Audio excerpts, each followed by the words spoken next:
For centuries, the mysteries of ancient Egypt have fascinated the world. From towering pyramids to the golden treasures of pharaohs, this civilization left behind wonders that defy time. But hidden beneath the glory lies a darker story, one that still haunts us today. The whispers of ancient Egyptian curses continue to send chills down the spines of archaeologists, explorers, and historians alike. Legend says that those who dared to disturb the sacred tombs of pharaohs awakened forces not meant for the living. These curses were not simple warnings, they were threats carved in stone, inscribed on coffins, and sealed within chambers for eternity. To break into a tomb was to invite death, disaster, and madness. Perhaps the most famous case is the discovery of King Tutankhamun's tomb in 1922. The moment Howard Carter opened the sealed chamber, the modern world was gripped by stories of a deadly curse. Soon after, Lord Carnarvon, the man who financed the expedition, died suddenly under mysterious circumstances. Newspapers across the globe declared that the ancient gods had struck back, and the legend of the Pharaoh's curse was born. Skeptics argue that curses are nothing more than superstition, that science provides the real explanation: poisonous air sealed in tombs, dangerous bacteria, or simple coincidence. Yet, the chilling fact remains: too many explorers, researchers, and even museum staff have met with strange fates after handling Egyptian relics. But what if the truth is far more complex?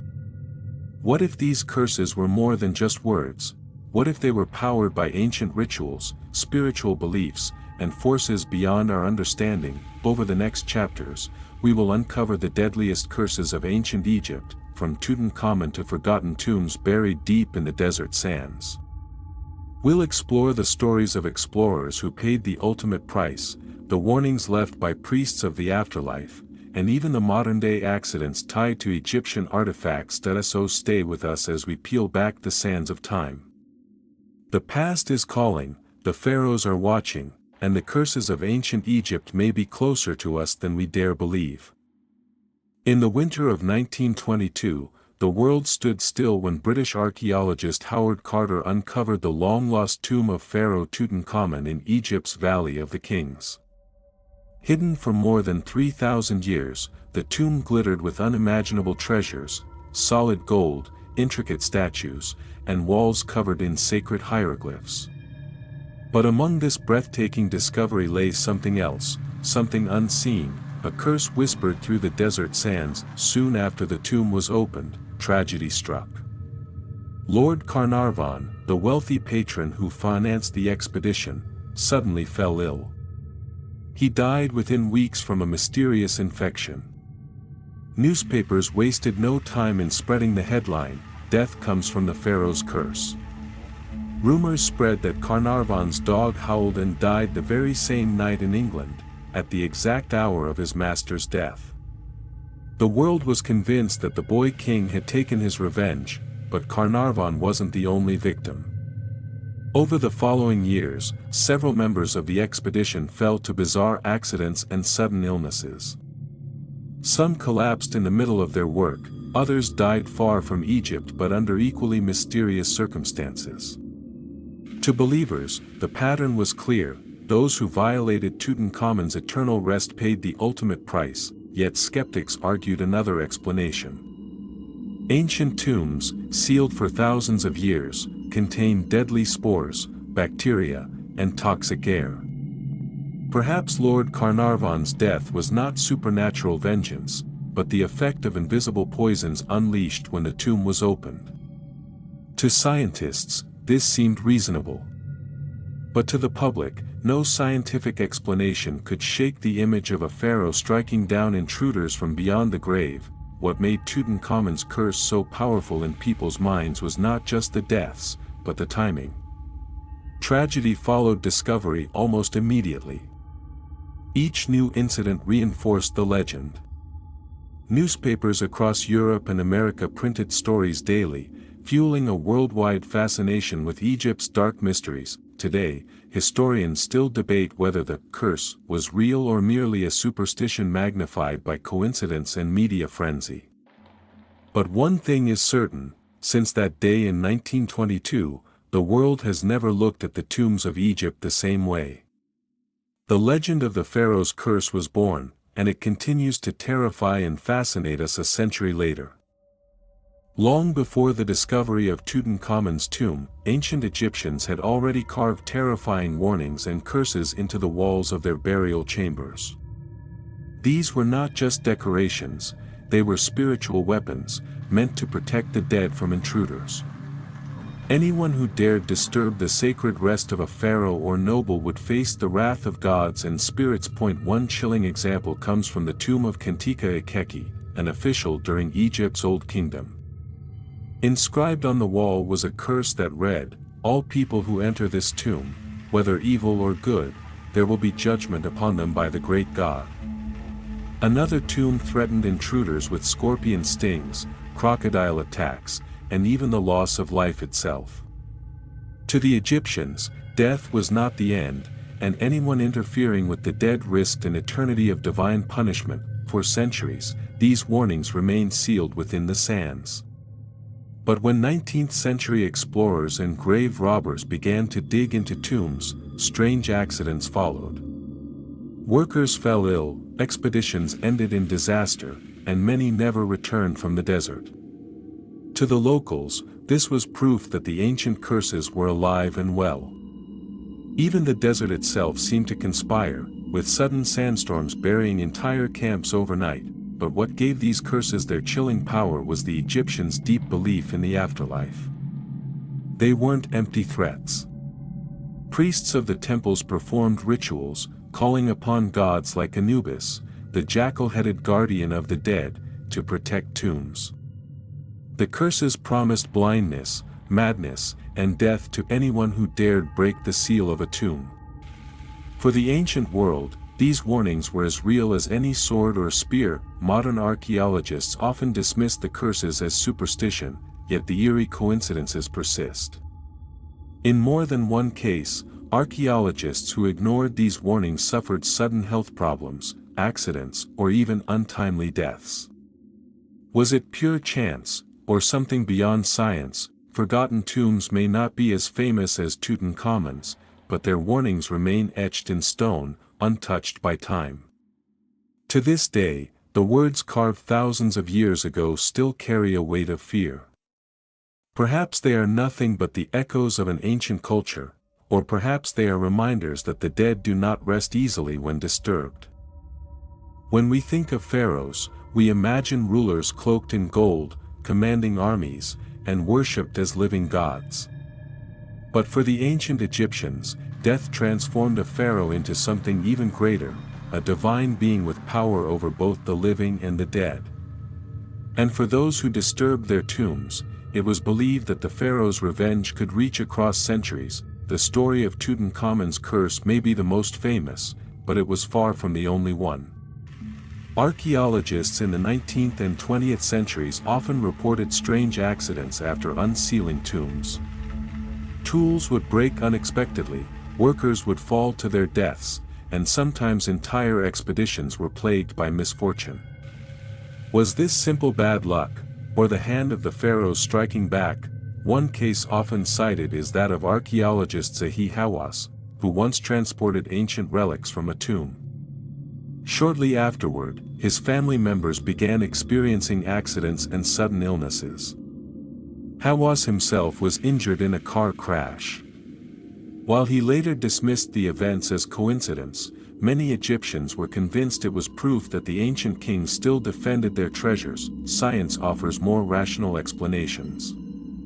Some experts suggest that deadly mold and bacteria grew inside sealed chambers for thousands of years. When the tombs were opened, these invisible killers were released into the air, infecting those nearby. Others argue that the curse stories were exaggerated by newspapers hungry for drama.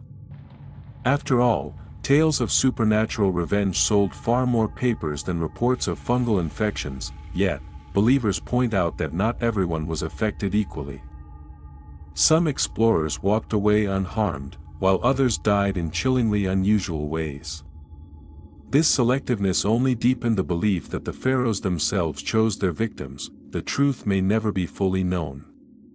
What makes the pharaoh's revenge so enduring is not whether it is real, but how easily it bridges the gap between science and superstition. On one side, cold logic and biology; on the other, the fear that ancient rulers still wield unseen power. And for many, the line between coincidence and curse is far thinner than we'd like to admit. The fear of Egyptian curses was not limited to the sands of the desert. As relics were unearthed and shipped to museums across Europe and America, whispers of the pharaoh's wrath seemed to follow them. Wherever these treasures traveled, strange misfortunes were said to occur, as though the curses had escaped their tombs and crossed oceans. One of the most infamous stories is that of the so-called unlucky mummy, a wooden coffin lid believed to carry a powerful curse. In the late 19th century, it was said that every person who possessed the artifact met with disaster, accidents, financial ruin, even sudden death. Eventually, the artifact found its way to the British Museum in London, where it remains on display today. Visitors often report feeling uneasy near it, while staff tell stories of unexplained noises, shadows, and equipment failures in the gallery. Another case involves artifacts from Tutankhamun's tomb sent abroad for exhibitions. In one instance, a plane carrying treasures narrowly avoided a catastrophic crash. In another, a museum guard collapsed and died after touching a relic. Though skeptics dismissed these events as coincidence, each incident fueled the belief that the curses of Egypt respected no borders. The fascination grew so strong that even fiction writers seized upon the idea. Horror tales, novels, and films throughout the 20th century often depicted cursed mummies wreaking havoc far from their desert origins. The myth had leapt from history into popular culture, ensuring the fear of Egyptian curses would never fade. But was there any truth behind these traveling curses? Scientists again point to natural causes. Old artifacts often carry fungi, bacteria, or toxins that could sicken those who handled them. In some cases, poorly preserved relics released chemicals harmful to humans. Yet, believers argue that not everyone exposed fell ill, and that the eerie timing of accidents cannot always be explained away. What is undeniable is the psychological power of the curse. Once a relic was rumored to be dangerous, every accident surrounding it became proof of the pharaoh's revenge. Whether real or imagined, the curse followed Egypt's treasures wherever they went, ensuring that the dead kings of the Nile still held power over the living world. For every chilling tale of an Egyptian curse, there has always been a voice of reason trying to explain it away. Scientists and skeptics argue that what many call a curse is nothing more than a combination of psychology, environment, and coincidence. But could science really unravel a mystery that has haunted humanity for centuries? One explanation comes from the biology of sealed tombs. After thousands of years underground, chambers can trap dangerous molds, bacteria, and toxic gases. When disturbed, these invisible killers could infect explorers, causing sudden fevers, respiratory failure, or strange illnesses.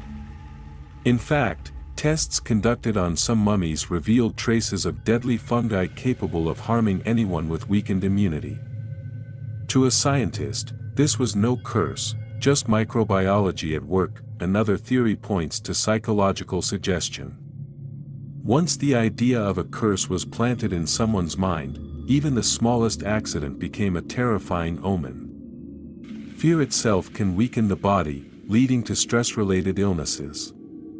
In other words, explorers may have been victims not of ancient magic, but of their own minds. Still, these rational explanations do not answer everything. Why did tragedies seem to happen to certain individuals while others walked away unharmed? Why did deaths often occur so close to the time of discovery, feeding the legend? For many, science explains the how, but not the why. Skeptics also remind us that newspapers in the early 20th century exaggerated the curse to sell stories. The mysterious death of Lord Carnarvon after Tutankhamun's tomb was opened became front-page news, and every misfortune afterward was reported as part of the curse. Sensationalism turned coincidence into legend, yet, despite all the scientific reasoning, the mystery persists. Because while science can test air samples, fungi, and human psychology, it cannot test the power of belief. To the Egyptians, curses were not metaphors, they were real weapons backed by gods and rituals. To dismiss them as mere superstition may overlook the cultural and spiritual depth they carried. Perhaps the truth lies somewhere between science and superstition.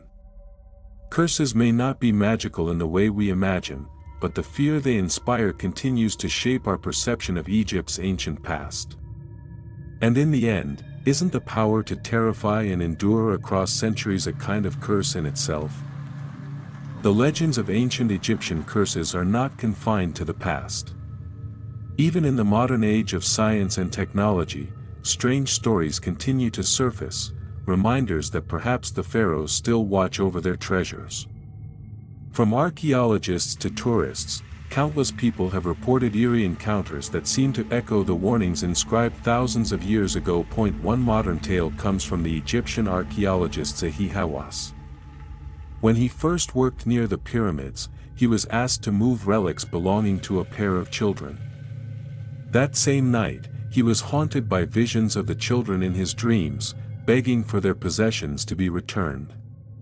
Hawass later revealed that his family suffered a series of accidents around the same time, including a near-fatal car crash. Skeptics called it coincidence, but believers insisted it was proof of the curse. In another case, tourists visiting Egypt reported sudden misfortunes after taking souvenirs from archaeological sites. Some claimed to hear whispers in the night, others fell mysteriously ill, and a few mailed the stolen items back to Egypt, begging for forgiveness. Egyptian authorities have confirmed receiving such returned artifacts, often with apologetic letters attached. Even museums have not escaped the shadow of the curse.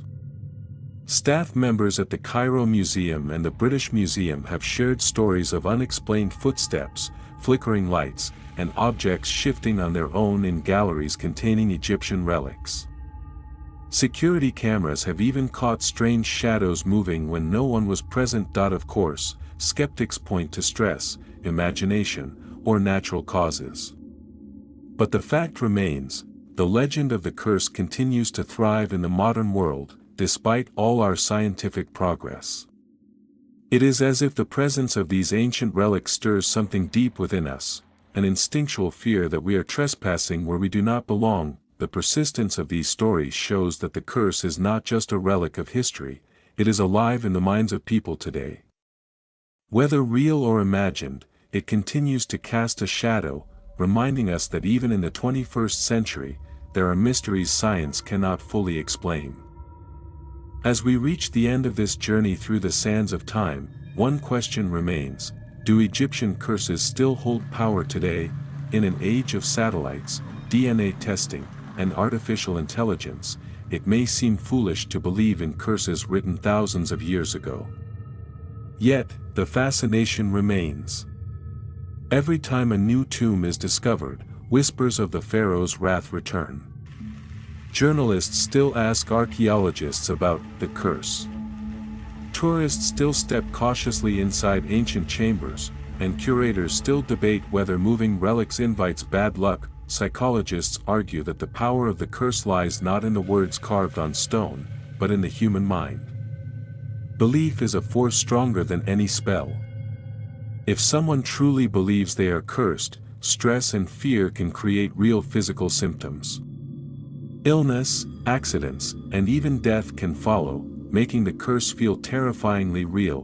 But to many Egyptians, the curses were never just symbols or metaphors.